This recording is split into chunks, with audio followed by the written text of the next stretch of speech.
Très cher ami, il y a une culture dans le Congo où il faut tout péquer ça, où il faut tout décourager. Il y a une culture où il y a que parce que tel souffre, tel n'a pas le droit de célébrer son anniversaire. Il y a des gens qui pensent que ceux qui vont aller souffrir, tout doit s'arrêter. Donc, il y a des gens dans vos familles. Tant que vous avez bunda, vous avez bunda, na kelasi, na ba faire, vous créez ba bonne relation. Parce que vie est blague, la vie est dure. Tant que vous avez bunda, pour boluka, besoin un jour, pour paiement, na la pension. Il y a des gens qui pensent que dans ça et le côté et bateau na ba ça pengai. Mais ba effort na bango et ko yepe pa na ngai pour penga na bunga. Tant que tu connais l'idée na mutu na sauter, rien ne marchera. Rien ne marchera. Parce que nous avons cette culture de croire que mon bonheur, il faut que na boka batu. Ngai pona bunga, mon oncle doit m'aider, mon grand frère doit m'aider. Ou mon petit frère ou moi là il faut aider ou bien il y a un bala mutambo il faut pas aider pour la bonga. Donc on a abandonné cette culture de se croire capable. Donc on ne pense pas le matin que non, je dois faire ceci, je dois être responsable. Toujours tika makamwana to comme na maramo que non na zono comme boki pengate abino bo CP là. C'est cette culture là qui nous pousse même à juger. Tu veux voir dans la télévision par exemple. C'est une culture où il y a toujours dans ma famille. Je n'habite pas à Pinaïbité. Il y a des gens qui croient que, comme il y a des là, personne dans la famille doit fêter. Donc tout doit s'arrêter. C'est ce que les gens pensent, hein. Nous, comme on souffrir, tout doit s'arrêter au monde. On tire à béni, tout doit s'arrêter au monde pour la béni. Vous savez le nombre de gens qui sont tués aux États-Unis par jour? Sous la piscine de chiffre, allez vérifier dans le site internet. D'abord, vous avez Koufa, na Masasi, ou Betty Masasi, par année, les États-Unis, par année. Regardez en Angleterre, le nombre de gens qui sont tués par les chiens, Mboa Bomimutu, par année. Au Congo, les gens pensent que parce qu'il y a une guerre à l'est du Congo, tout doit s'arrêter. Donc, les autres doivent arrêter de jouir. Là, il n'a pas CP là. Mais pas les autres. C'est comme ça. Lorsque vous voyez la petite vidéo, il y a Anthony Tshisekedi, l'enfant, le fils de Fachi, a célébré l'anniversaire de ses camarades. Les DJ a bengi ba kombo ya openga yona. Après on komisaye, prince du Congo. Il n'est pas prince du Congo, vous le savez très bien, parce que nous ne sommes pas dans un royaume. Mais c'est un jeune qui a célébré l'anniversaire naïe. Mais vous allez voir déjà critiquer. Parce que c'est encore dans cette pensée de croire que, comme on tue à Béni, comme il y a la misère au Congo, tout doit s'arrêter. Surtout la famille présidentielle. Beaucoup s'est pélaté, vous avez malheureux. Ou soit, beaucoup s'est pélaté en cachette. Il y a des gens qui sont là bien posés dans leur maison après avoir remis la moi bien naïe, dans ma camarade naïe inutilement. Après avoir fêté l'anniversaire à moi, après avoir fêté l'anniversaire à Baranayo, mais là tu détestes ce que bateau et bazan à pouvoir fêter l'anniversaire. Donc ça dit que Bango Baza robot. Nous avons des robots, nous avons des gens qui ne sont plus humains. Ou vous poussez ces gens-là à aller fêter en cachette. Donc même si on met la verre en maille, donc, lorsque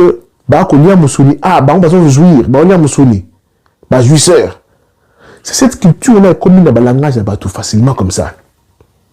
Moi, je cherche dans ma vie. Je ne trouve pas un problème. Kabila tam sa moto na et j'aime ça. Quand je vois Kabila sur sa moto, c'est pas la moto là.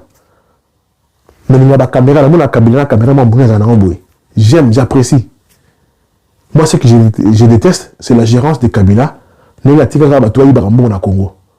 Cette mauvaise manière de gérer le pays. Mais Kabila a joué dans la caméra, a joué dans la moto, moi je ne trouve pas un problème. Si Kabila fête son anniversaire aujourd'hui, ce n'est pas un problème. Si l'enfant de Kabila fête aujourd'hui, moi je ne trouve pas un problème. Tout quitter sur ces derrière la stagiaire. Donc, la famille a Fati, Batouba s'est pélaté. Nous avons mécanisme wapi bande konangaye. Donc famille à Fati ils ont un robot. Le fait que Fati comme mokonzi bango balolo bango monter ma ko sepela. Bango ba sepela raté. Ce que c'est anniversaire a que ne ko bombana a fêté encore en cachette ba toi baté. Ils sont humains, ils sont congolais, ils sont dans leur pays. Bande konangaye. Beaucoup plus contre moi na Koko il y a Étienne Tshisekedi. Oh c'est Koko Étienne Tshisekedi. Anthony, c'est le petit-fils d'Étienne Tshisekedi. C'est papa qui a combattu la dictature pour nous être libres. Le moment où on a la télévision, on a la télévision à Kinshasa. On est incompétent à Kinshasa. C'est grâce à ces papas-là. Étienne Tshisekedi, Koko Anthony. Le nom Anthony a fêté l'anniversaire. Didier Abba qui a commis ce qui est roi du Congo, ce qui est prince du Congo. Ça doit vous faire mal. Donc, tout le monde n'a pas si. Dans le DJ.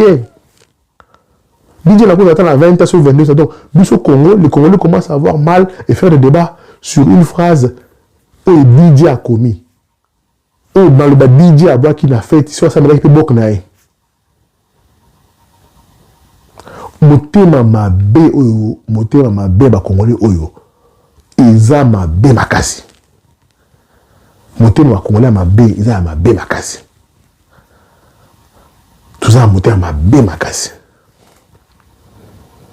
La famille, il y a Fati, ils ont constitué des humains. Babatou. Basa Batou. Ce sont des humains. Ils ont sentiment. Ils ont droit à jouir. Ils ont droit à célébrer l'anniversaire de Bango. Donc, vous c'est pour la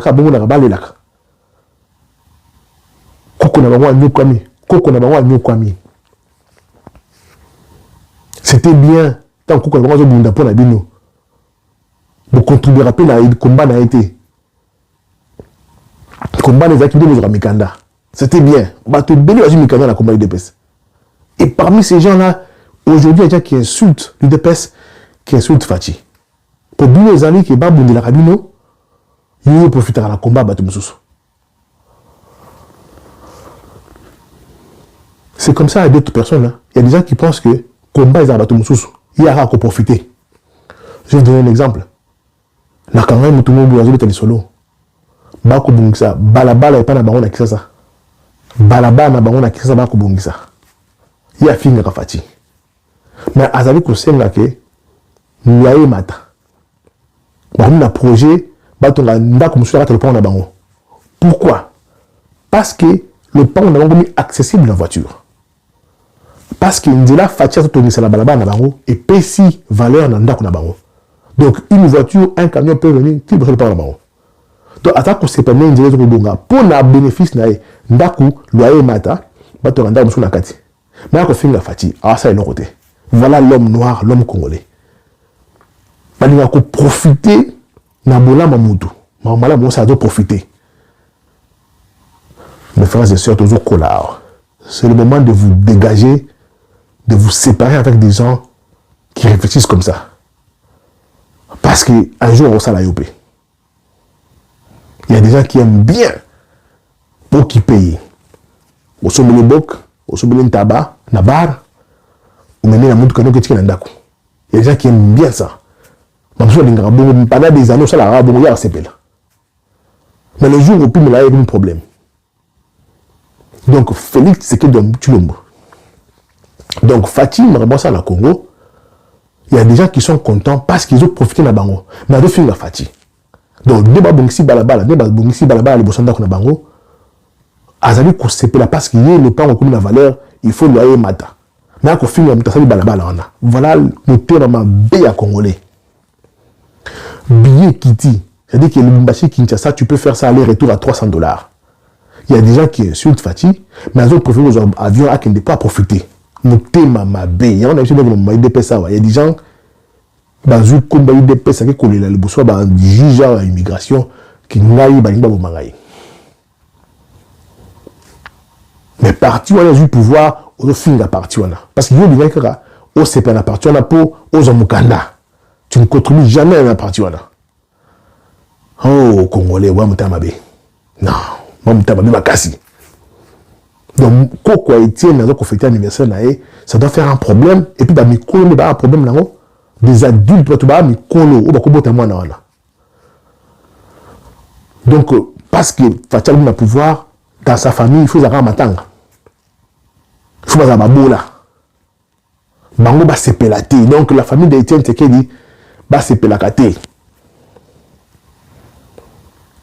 donc bango ba qui pour la roti cabino parce que c'est ça le langage quand on voit un membre de la famille Afati à Kosepela oh tu es roti cabino mais c'est quoi ces genres de langage c'est quoi ces genres de langage koti kadani hein il ne vous demande pas de l'argent bah c'est une contribution à la communauté. Il ne vous demande pas de l'argent qui va contribuer la bombe CP là, donc votre communauté. Bats-toi, Bunda. Par contre, il y a profité de la partie on y a aussi un Canada comme un européen. Toi et toute ta famille, vous êtes européen, ah bon, voisin de Bolingi. Bah tu vas profiter Zabino. Malgré le combat, papa Etienne, c'est que de l'autre qu'on contribue à $1. Il faut profiter quand la combat est épaisse. Bakotonga bandela na Kisasa. Et l'équipe de Bossa vient Nabino. Tu n'as pas contribué au pays de ta taxe. Mandele Bongi. Pour en profiter, au ligne de Tonga pour se le pas en Nabino. Pour vous profiter. Donc, Bini va côté Kabino. D'ailleurs, que ça est un homme ça là. Moutou a eu gérance en Boka Zoko Bunda. À déraciner, ou dans le langage, à déminer FCC, à déminer le kabylisme. Général Munda Kimi, Kalev Akimi, à côté de Bitoumana Est. En même temps, le projet va développer 145 territoires dans le Congo. En même temps, on a un investisseur. Recep Tayyip Erdogan, président de Turquie, a eu une force dans le territoire. Avec un accord pour Batonga, bureau na Congo, et puis ça va la Congo Moussala. Donc, nous sommes là pour le Congo. Tel âge à Fati. Dans 40 ans, vous avez âge. Mais il fait ça pour son pays, son peuple. Il y a un côté qui est pour le Congo. La zone mondiale, mais tu ne feras absolument rien pour le Congo. Mais vous profitez. Parce que dans ta tête, tu crois que toi, tu es plus important que tout le monde dans la famille de Fati. Il y a même des gens qui pensent qu'il est plus important que Fati. Le bout de la Rabino, Bassel la Rabino, le bout de la Rofing. Totika Mutamabe. Botika Mutamabe. Donc, de na Koko et Etienne à Kosepela. L'anniversaire naïe. Non, il doit faire ça en cachette.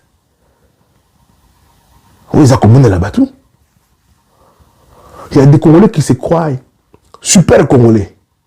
Qui bangonde bako sepela na Congo, bangonde bako sepela na Congo. Dans la COP na miyibi, nande bandoko bilba yiba ba yiba. Mais moi na ya Fati à sepela te. Tout le monde a répété. Ils sont rares. Les grands frères de Fati sont où? Tout le monde a monté, tout le monde a monté.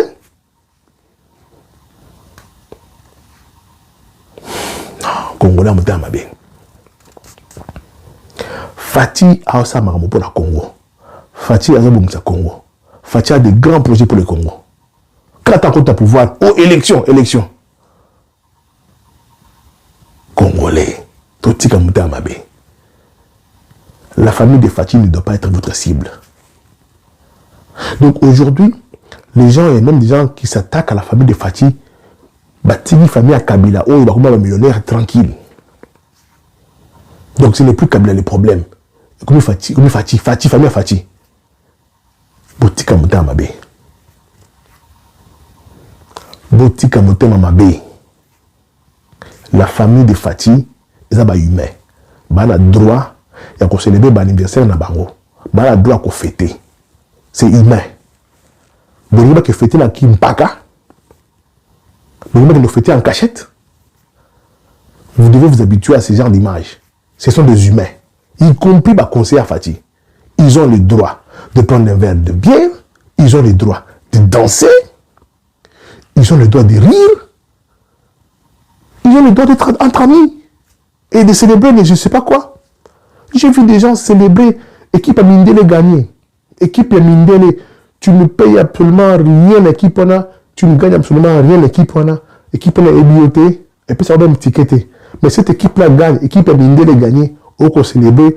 Au soumettre Bassanganabar. Ça c'est normal. Koko ya Etienne Tshisekedi a célébré l'anniversaire nae, babengi pa ba camarade nae, prince du Congo, yo se pelaté. Tu es fou. Tu es fou. Tu es fou. Bye.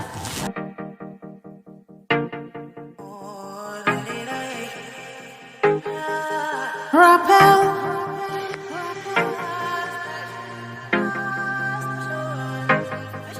Rappel. Rappel. Je suis Dieu et je ne suis jamais. Rappel, rappel. Et aujourd'hui et pour toujours le même.